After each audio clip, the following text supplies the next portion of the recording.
people were talking about the 2009. They were saying that this is going to be a bigger, better game, but for all we knew, it could have been, the game could have been a flop. We didn't know what to expect when we were going up.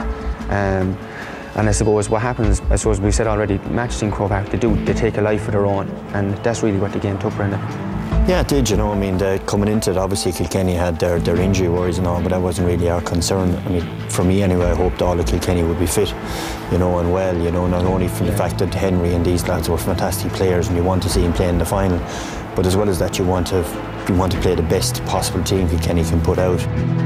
There was a huge build-up to the 5 in a row, and I suppose anyone that was around Kilkenny at the time, especially with the injuries to Henry and Tenno, and there's just huge talk about more so that side of things rather than the match itself. I would say for certain that the supporters were very caught up in the whole, as he became known, the drive for 5, and the media as well, obviously. I mean, I heard about crowds, 16,000, 17,000 over Washington training, like, and I was thinking to myself, God, I go up to Thurles, like, and we couple of pigeons hanging off the top of the stand was as much as watching us, like, wasn't it? When you lose the All-Ireland, you look back and go, maybe they were a distraction, but at the time, I didn't think it was. Things were going, you know, well, training was going well. Obviously, we had the injuries and the question marks over Tenno and Henry, obviously. It's a gloomy afternoon, but the setting is spectacular. The prize, the biggest hurling has to offer on a uniquely Irish day, where there's the promise of craft and courage, quality and pace, thrills and excitement. And the crowds have gathered here from early morning. They've been coming here indeed all weekend to Dublin.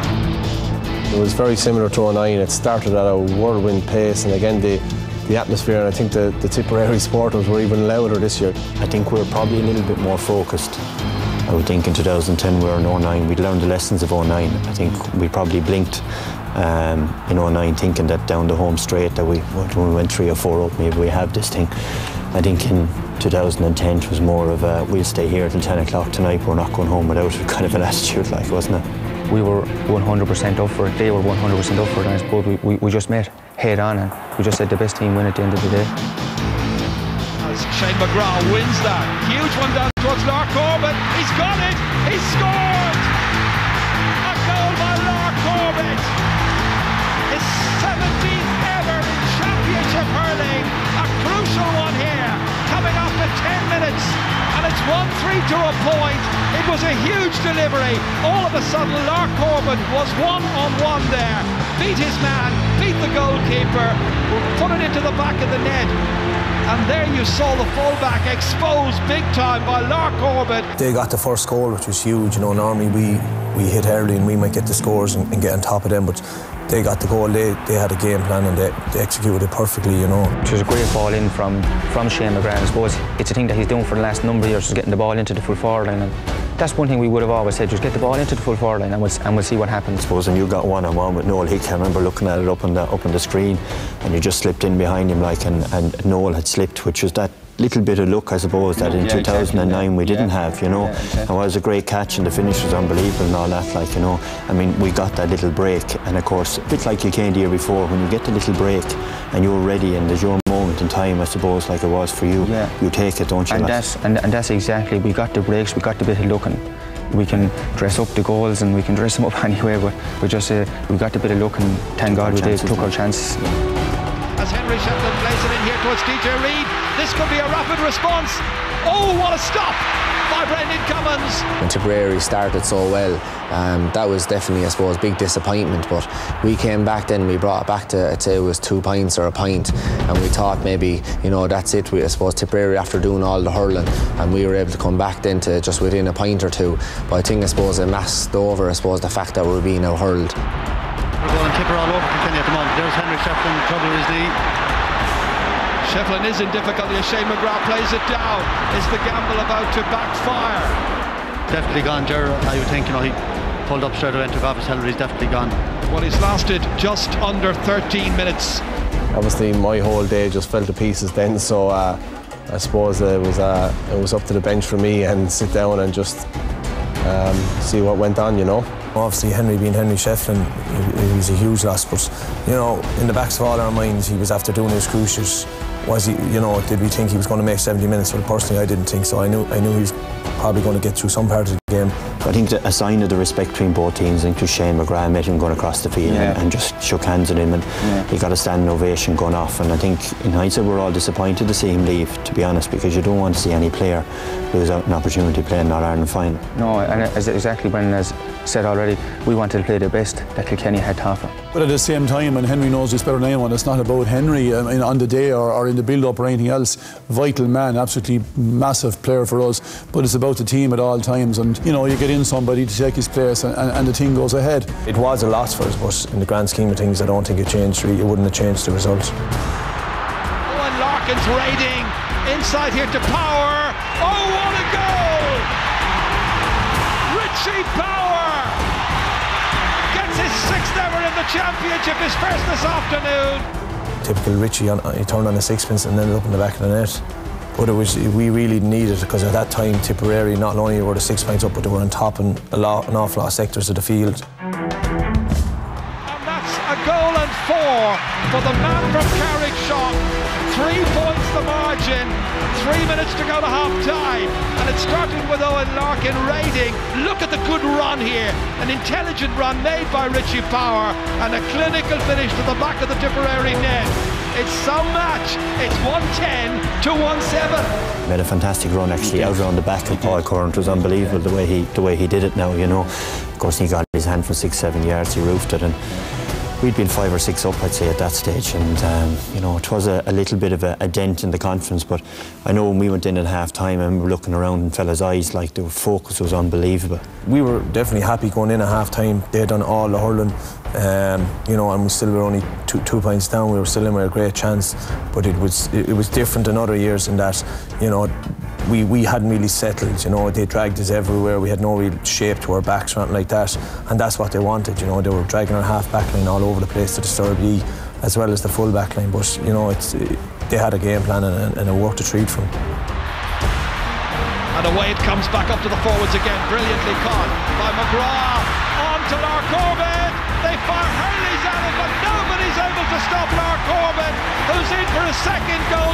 One after 10 minutes, another after 42. The forward's job is to finish. Our forward's job is to get the ball and try and score goals. But when you see the pass that Noel McGrath gave that day for the second goal, the pass was unbelievable. I wasn't too sure, did he actually see me making the run? But I said I'd make it anyway, because when Noel sees a person, he'd give you, put it on the plate for you. And that day he put it on the plate for me. And it's Tipperary who lead the final by 2-11 to 110. The younger fellas are nearly the backbone of the team now. They're driving us on, they're coming on, so we're kind of rolling in behind them, which is probably a good thing too. No, these fellas don't have to say an awful lot, but you know yourself, when you see them bursting out and the whole lot going with it, it gives you huge energy and motivation. Exactly, yeah. From inside his own 65 metres, he fires it in, they race for it, breaking down here, and Noel McGrath has found the back of the net. Another one for Tipperary. 2 minutes after Lark Corbett's second goal, Noel McGrath is on hand to steer it in past PJ Ryan. We knew we had 5 or 6 fellas on the bench to come out that would make a difference.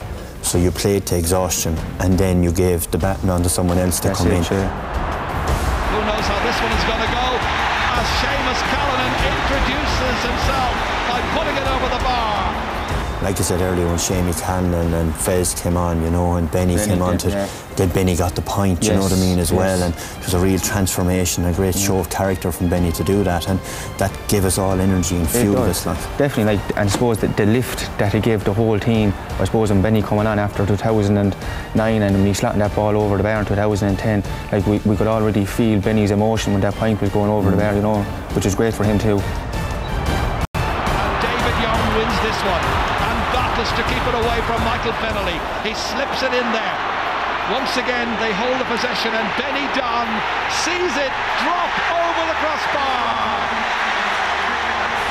What a difference 12 months can make to a team and to a player. They brought on subs that day that were scoring points from all angles, and it was really, I suppose, a panel effort, and I just think they out-hurled us more than that on the day, and that was probably the most disappointing thing from our point of view. Certain parts of that game where I just felt that they wanted more. I think Seamus Callanan in the second half chased down, I think, Eddie Brennan up in the far corner and cleared the ball, and I things like that. I felt like it was slipping away, and then when the goals came, they were like nails in the coffin, really. As that ball is caught inside there by Patrick Marr, and it's swept in the end, and it's finished in the back of the net. And there is another one for Tipperary, and for Liam Sheedy. And Lark Corbett has got a hat-trick in the 73rd minute. This is how he finished it off. Marr played it to him, and Lark Corbett with 3. You had Bonner Marr getting the ball at the edge of the square. There was a hand pass out again. Like, you know, he'd all the hard work done again. My job was just to take on the goalie and finish. That's my job. But definitely, I'd give the respect and give the credit to the boys to give the ball out. The finishing was unbelievable. Like, I have to say about that, because I know above in training, like I've said in the past, when you come through, I'm going for the puck and out hurling early. You know, to be fair, because we do need somebody when gets into that, when the pressure is highest, to finish it. And I remember you went in as close as you could on each occasion to bury it. There was going to be no mistake. It's all over, and Tipperary have won the All-Ireland dramatically. A superb, fantastic display by Liam Sheedy's team, and the 5 in a row has been banished once again. It has proved to be a target too great for Kilkenny, as it was for Kerry back in 1982. Brian Cody, magnificent manager that he is, he has lost an All-Ireland final here in what was his 10th time to take a team to the final. Full-time whistle in that final at 2010, I remember just dropping to my knees after, because when you got the last goal, I hadn't really looked at the scoreboard. I didn't realise we're that far ahead. First and foremost, I felt that we were beaten by the better team. Tipp had played brilliantly in the 09 final, and they played above themselves again in 2010. They were absolutely magnificent. So it feels like the end of the world, but it's not like that, you know. But that's what it feels like on the field at the time. I looked around the stand and see Tipperary people, like a lot of people crying and stuff too, you know. It was just a very emotional couple of seconds after that full-time whistle. Losing the final at the final whistle was just devastating, because we were after winning for 4 years. That final was hugely disappointing, and especially the fact that I think we were just out-hurled on the day. People be coming up saying, you know, it's nothing and hard luck and this, that and the other, but, you know, it's no consolation.